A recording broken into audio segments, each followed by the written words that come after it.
Hi, I'm Jeff Thompson of Motorcycle Riding Concepts. This is Mark Payton. He's going to be doing our demonstration for us.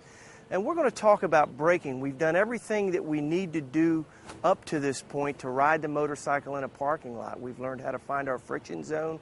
We've learned how to move the motorcycle under power. We've learned how to stop using our rear brakes. And now we're going to talk quite at length about how to stop the motorcycle properly. Before we do that, we really have to talk about the surface of the roadway. In addition to being a motorcycle instructor, I'm a certified accident reconstructionist.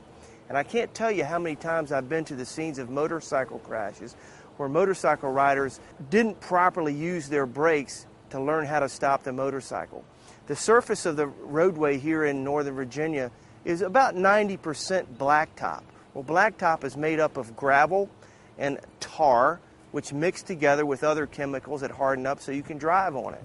Well, what is tar made out of? It's made out of oil and grease. It's a bituminous material. What is a tire made out of? It's made out of 80% rubber, and the rest of it's mixed together with other components, some of which is tar and grease. Well, what happens when you heat those two materials up together? They become greasy. When you slide a tire on the surface of the roadway, it actually burns a molten patch of rubber onto the ground, and for just a split second the motorcycle actually goes just a little bit faster. So what we're going to teach you how to do is how to use your brakes properly and become your own anti-lock braking system. When you're riding down the road, you've got a tire patch on the ground of each tire probably about the size of a $50 or a little bit bigger as you're riding down the road. What we want to teach you how to do, and if Mark is going to sit forward on the motorcycle here as a demonstration up on the tank here, he's going to compress the front end of the motorcycle a little bit. What we're going to get you to do is to learn how to bring that front end down smoothly and progressively so you can spread that front tire out onto the ground and get more friction surface on the roadway. That'll help you stop a little bit better. But before we do that, we're going to give you a demonstration of stopping distance so you'll understand how each brake works independently. There's a lot of information on the internet and in books that talk about high side and what you should do when the motorcycle rear end starts to out track. We believe here at Motorcycle Riding Concepts that you can modulate your brakes and keep the motorcycle under control. So think about that as you're riding your motorcycle. When you go to use your brakes, if the rear end starts to lock up and start to float out, remember the old analogy of my dad teaching me how to drive the pickup truck when I was a kid.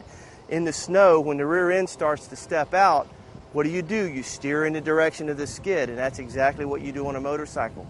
When you're riding your motorcycle and you have to stop, pick a point off in the distance to focus on and keep your handlebars pointed in that direction, and the rear end of the motorcycle will stay with you. So the next segment, we're going to have Mark actually come down and learn how to stop the motorcycle properly. Okay, as Mark approaches this time, he's going to come down the parking lot at about 20 miles an hour, and at the white cones, he's going to depress his rear brake and skid like a normal street person would do without any training at all. So here he comes. Finds his friction zone, speeds up in first gear to about 20 miles an hour, and just skids the rear brake until he stops. Now, that's normally how people on the street stop their motorcycle when they've never had any training at all. I always tell our students when we do this demonstration, that's probably about 60 feet. Well, at 35 miles an hour, you're traveling about 43 feet per second. Think about that as you're riding in your car even. At 35 miles an hour, it takes the average person about a second and a half to decide what they're going to do when they encounter some type of problem out on the street. 1.6 seconds. So at 43 feet per second, they've already traveled quite a distance, haven't they? This time he's going to come down and do the same exercise with one exception. He's going to apply his rear brake at the cones, except this time he's going to stop his bike by keeping the rear wheel rolling, using his body as an anti-lock braking system. So here he comes this time.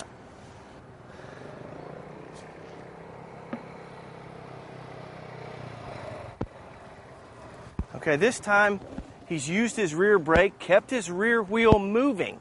You saw it skid just at the end. Well, that's because all the weight has shifted forward and he's got maximum braking achieved. But the big point that we should make a point here is the distance that it took by using the rear wheel and keeping it moving. Look at the distance that he was able to stop the motorcycle in without skidding it. That's 20 or 30, 25 feet right there, 20 feet. That could be the difference between you crashing a nice new motorcycle or taking a ride to the hospital in the ambulance, or worse. This time he's going to come down, he's going to use his front brake only.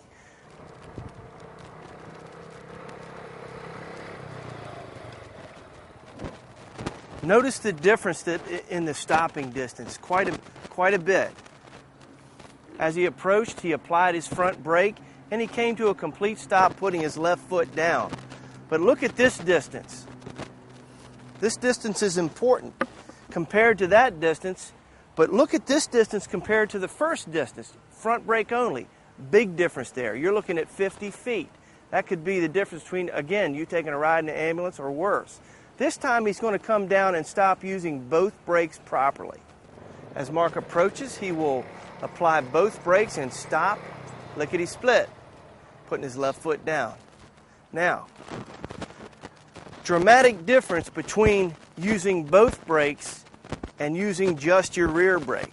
When Mark approached the cones the last time, he applied both brakes and came to an effective stop by putting his left foot down. You're going to want to practice this when you get your motorcycle. Take your motorcycle into a parking lot and learn how to stop that motorcycle by practice.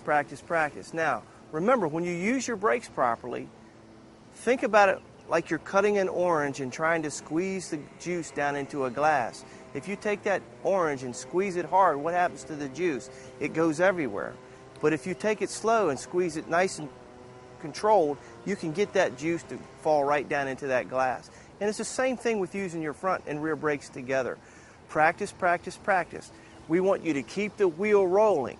And again, at Motorcycle Riding Concepts, if the wheels start to lock up, we want you to release and readjust quickly but smoothly. You never want to slap the front brake. It's always a controlled stop.